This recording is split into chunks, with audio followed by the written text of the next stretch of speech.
जय जय जय प्रिया अष्ट सहेली, जय जय जय प्रिया अष्ट सहेली, जय जय जय प्रिया अष्ट सहेली, जय जय जय प्रिया अष्ट सहेली, जय जय जय प्रिया अष्ट सहेली, जय जय जय प्रिया अष्ट सहेली, हाँ जय जय जय प्रिया अष्ट सहेली, जय जय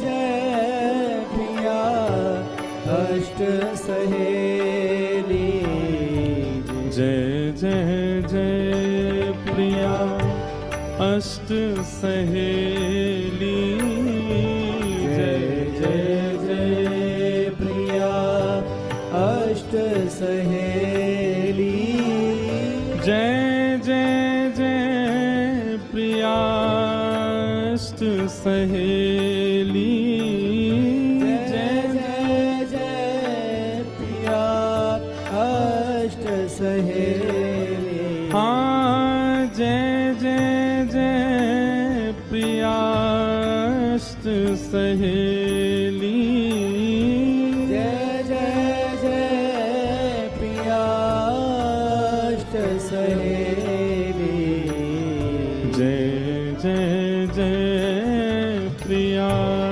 अष्ट सहेली, जय जय जय प्रिया अष्ट सहेली,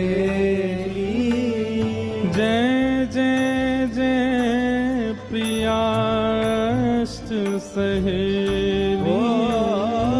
जय जय जय प्रिया अष्ट सहेली, ओ जय जय जय प्रिया अष्ट सहेली, जय जय जय प्रिया अष्ट सहेली, ये अष्ट सहेलियां हैं किशोरी जी की।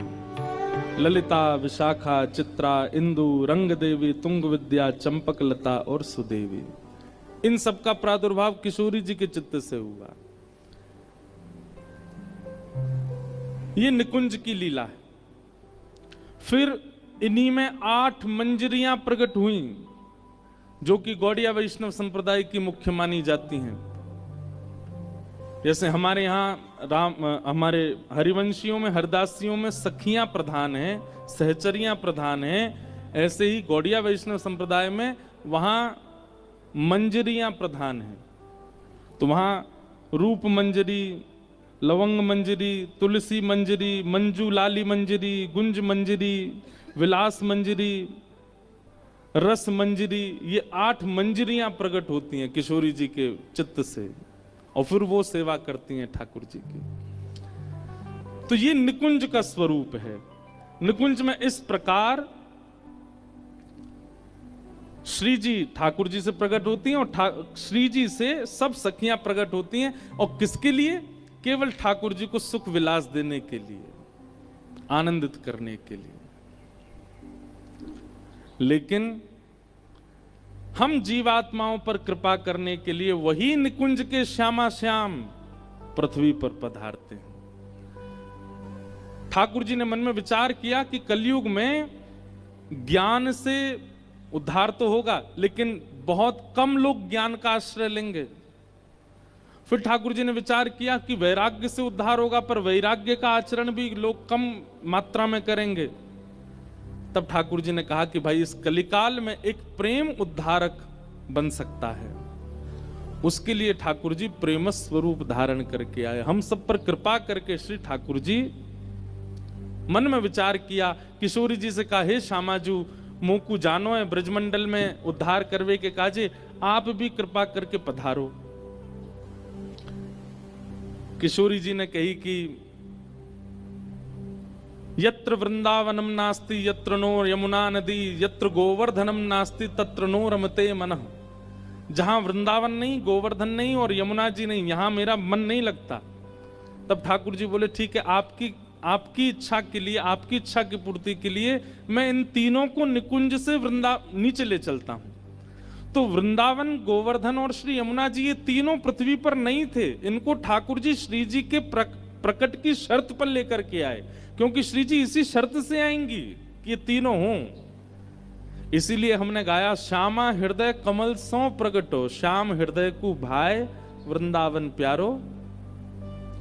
वृंदावन ब्रह्मा की कृति नहीं है, किशोरी जी की कृति है। गोवर्धन ब्रह्मा की कृति नहीं है, किशोरी जी ने बनाया है। और श्री यमुना जी, ये तो किशोरी जी और ठाकुर जी जब नृत्य करते हैं, निकुंज में विलास करते हैं, तो उनके अंग का श्रम जल ही श्री यमुना जी बनकर के बहने लगता है।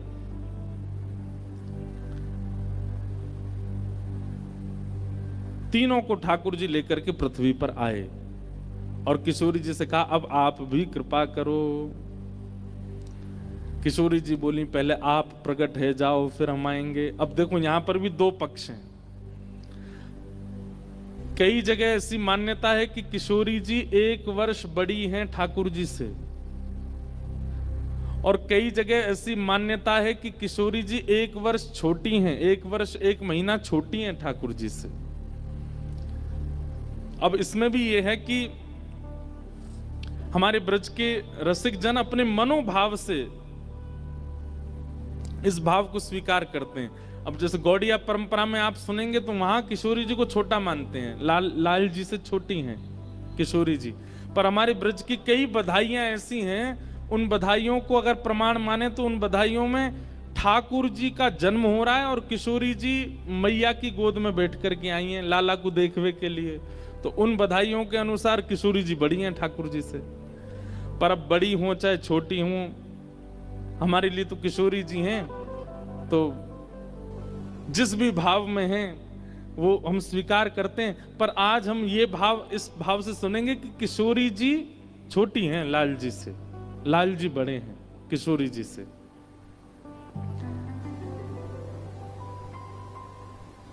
नंद बाबा और यशोदा मैया, इनके 2 सखा हैं, बड़े अभिन्न सखा हैं। कौन? श्री वृषभानु जी और कीर्ति मैया।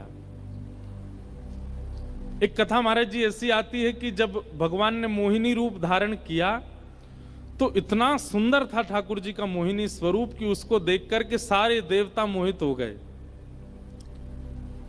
कहां तक कहें, सबके मन में विचार होने लगा अगर ये अब विवाहित हों तो इनसे हम ब्याह कर लें। कई देवता तो माला वाला लेके तैयारी में आ गए थे, बोले हमसे जयमाल करा लो, हमसे ब्याह कर लो। ठाकुर जी धीरे से आवाज करके बोले ए नारायण हैं हम। बोले नारायण हो तो क्या हुआ, इतनी सुंदर लग रही हो, हमसे ब्याह कर लो। सब ठाकुर जी के स्वरूप पर ब्याह की भावना से मोहित हुए। जी जो थे, इनका वंश आगे नहीं बढ़ रहा था, इनके वंश में कोई बालक नहीं हुए। तो इन्होंने गोवर्धन की तलेटी में गिरिराज बाबा के पास चकलेश्वर महादेव की जाकर के आराधना की और वहां जाकर के महादेव से प्रार्थना की कि हे महादेव, हमारा वंश यहीं रुक जाएगा